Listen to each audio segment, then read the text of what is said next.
শিল্পী মশিউর রহমান তার গজলের মধ্যে যে শব্দগুলো ব্যবহার করেছে সেই শব্দগুলিকে আদৌ সঠিকভাবে ব্যবহার করেছেন?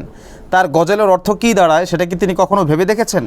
নাকি উদ্দেশ্য প্রণোদিতভাবে নির্দিষ্ট একটি মহলকে বা নির্দিষ্ট একটি দলকে আঘাত করার জন্য, নির্দিষ্ট একটা দলের মানুষদেরকে কিছু বলার জন্য, আঘাত করার জন্য এই গজলটা তিনি গেয়েছেন? প্রশ্ন রইল আপনাদের কাছে, উত্তর দিয়ে যাবেন কমেন্টে। কি বলেছে তোমার পীর, কি বলেছে আকাবির, কি বলেছে তোমার বাপদাদারা, এই জাতীয় একটি টাইটেলে শিল্পী মশিউর রহমানের একটি গজল ইতিমধ্যে সোশ্যাল মিডিয়াতে আলোচনার জন্ম দিয়েছে। সেই গজলের শব্দগুলো এরকম যে কি বলেছে তোমার পীর, কি বলেছে আকাবির, কি বলেছে তোমার বাপদাদারা, সেগুলো ছাড়ো, কোরআনকে ধরো। তার মানে বোঝা যায় কারো বাপদাদা যদি কোরআন হাদিসের কথাও বলে, কারো আকাবির যদি কোরআন হাদিসের কথাও বলে, তাহলেও সে আকাবিরদের কথাকে ধরা যাবে না, সে আকাবিরদের কথাকে শোনা যাবে না। শুধু কোরআন যেটা বলে সেটাকেই মানতে হবে, সেটাকেই ধরতে হবে। এখন বিভিন্ন বিষয়ে কোরআন কিন্তু স্পষ্ট সমাধান দেয় না।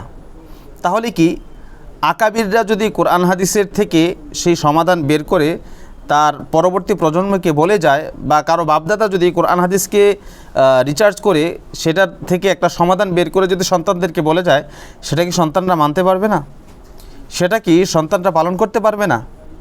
যদি পালন করতে নাই পারে তাহলে কোরআন বুঝার সক্ষমতা তো সবার নাই।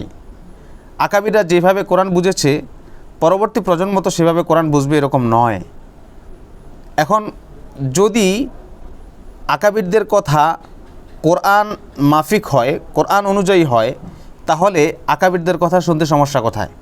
বাপদাদার কথা যদি কোরআন মাফিক হয়, কোরআন অনুযায়ী হয়, তাহলে বাপদাদার কথা শুনতে সমস্যা কোথায়? এই প্রশ্ন রইল আপনাদের কাছে। শিল্পী মশিউর রহমান তার গজলের মধ্যে যে শব্দগুলো ব্যবহার করেছে সেই শব্দগুলিকে আদৌ সঠিকভাবে ব্যবহার করেছেন?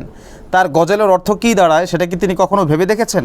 নাকি উদ্দেশ্য প্রণোদিতভাবে নির্দিষ্ট একটি মহলকে বা নির্দিষ্ট একটি দলকে আঘাত করার জন্য, নির্দিষ্ট একটা দলের মানুষদেরকে কিছু বলার জন্য, আঘাত করার জন্য এই গজলটা তিনি গেয়েছেন?